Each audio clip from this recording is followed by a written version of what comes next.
I've been wanting to make a video on this topic for quite a while, but I wasn't really sure how to approach it, because there are always two sides to every argument, and with this topic, I think both arguments, both sides to the argument are very strong, and I have to confess I'm still on the fence, and I don't know which side of the argument is the right one. So I thought I'd put forward both sides of the argument and allow you to all make up your own minds, and see what you think. But I wanted to talk about the subject one under. Now, one under is a phrase that's used when somebody gets run over by a train. It's a phrase that's used by the train drivers, the paramedics, the police. They call it a one under. I'm going to start off with explaining it from the train driver's side. My dad has recently retired after 39 years as a train driver, and in his career he has had a number of one-unders.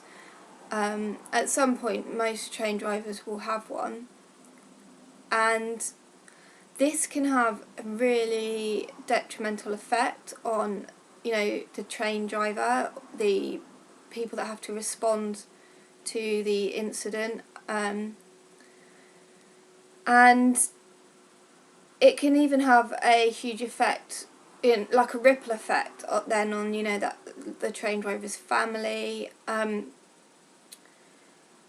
Most train drivers, they will have a one under, and sometimes they'll take a few weeks off work to deal with it, but most of them do come back to work. But there are train drivers that have had a one under and have never been able to go back to being a train driver again, because it's traumatised them too much. And my dad has some ex-colleagues that have some quite tragic stories, really. One of my dad's work colleagues, he had a one under and it destroyed him. He then suffered severely with depression and post-traumatic stress disorder. He went on to become an alcoholic. He lost his job, he lost his house, he lost his wife and children.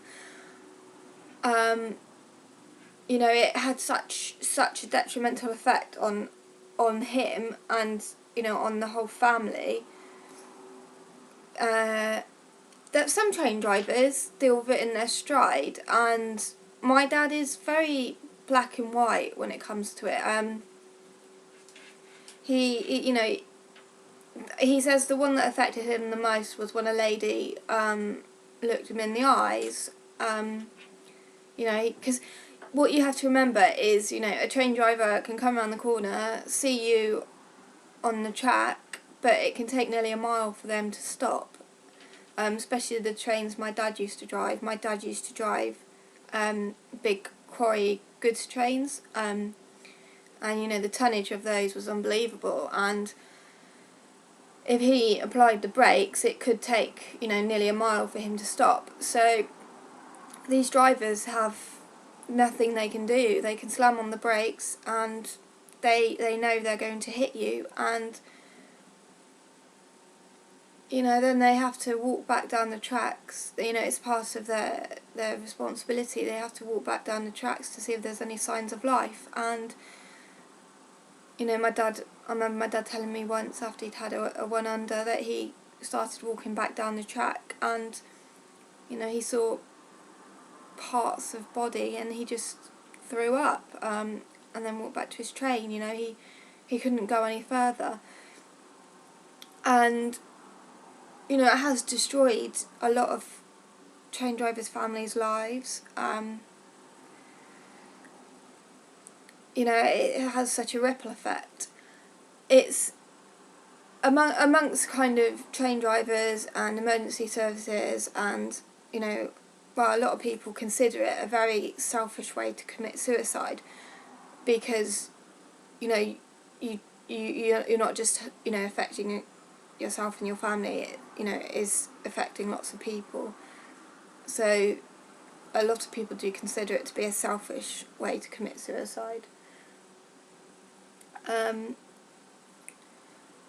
But also there's the danger aspect of it as well to other people. If you're stood on a train track, what happens if a police officer tries to rescue you, and they get struck by a train, or so there's lots of different aspects to that argument. A lot of people who are quite narrow-minded, I guess, will say, oh, if you're going to commit suicide, then don't involve other people in it. Don't, but at the end of the day, anyway, commit suicide will involve other people. But so that's that side of the argument from the train drivers and the professional side. Now I want to kind of say it from the side of someone who has been suicidal. I've gone through quite severe bouts of being very suicidal, and I have had ideations of jumping in front of a train. My argument on that side is, when you are suicidal, the last thing you're thinking of is the effect you're going to have on other people. You are so caught up in your desperate mind that you don't sit and think, oh yes, this is going to be the best way to commit suicide, because for this reason, and this reason. Somebody who does stand in front of a train and commit suicide is a very desperate person, and they are very unlikely to have thought of the consequences of their actions. They will just be desperate. So is it fair to judge somebody and say, well, they picked the most selfish way to commit suicide because they might have been the most loving person in life and cared about everybody, but when they're in that frame of mind, they just aren't thinking about the ripple effect, I guess. Which brings me to people these days, if they are on the train tracks, waiting for a train to come and run them over, and they are found by the police or somebody, they are normally charged with trespassing, and I have known of people in real life and people over the internet who have been charged with trespassing, and it's been quite a distressing experience for them.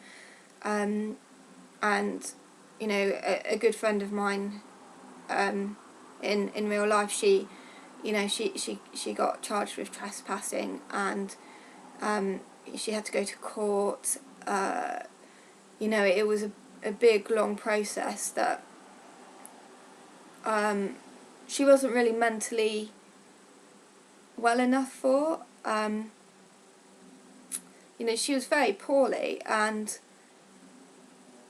yes, she did endanger lots of people's lives, and she could have had a severe effect on the people involved, but she was suicidal and desperate.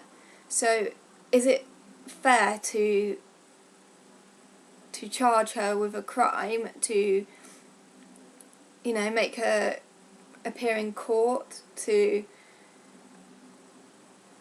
it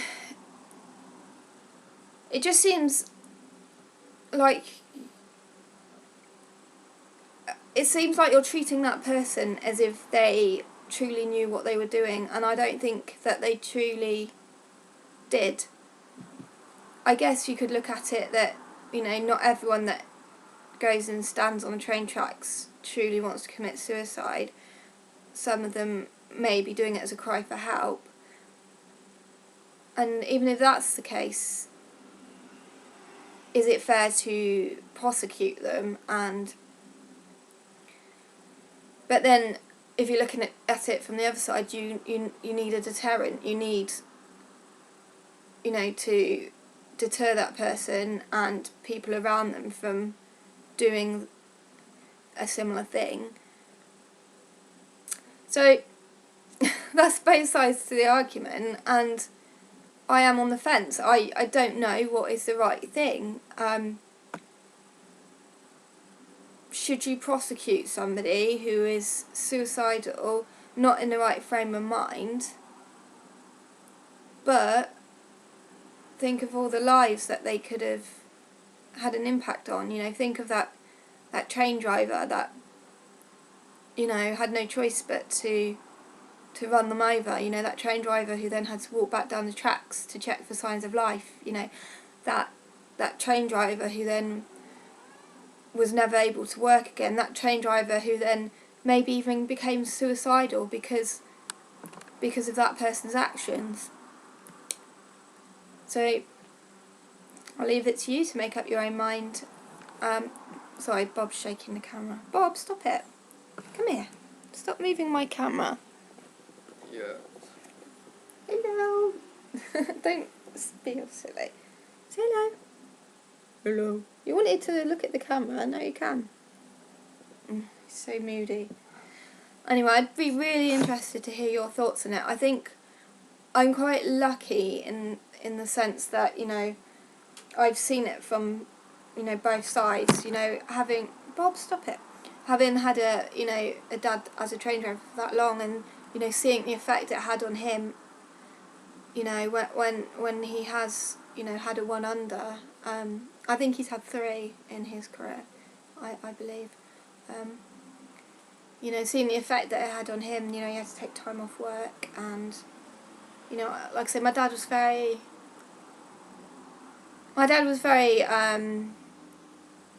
able to cope with it quite well, I think, compared to a lot of, you know, his colleagues. So yeah, let me know what you think. Okay, take care, bye.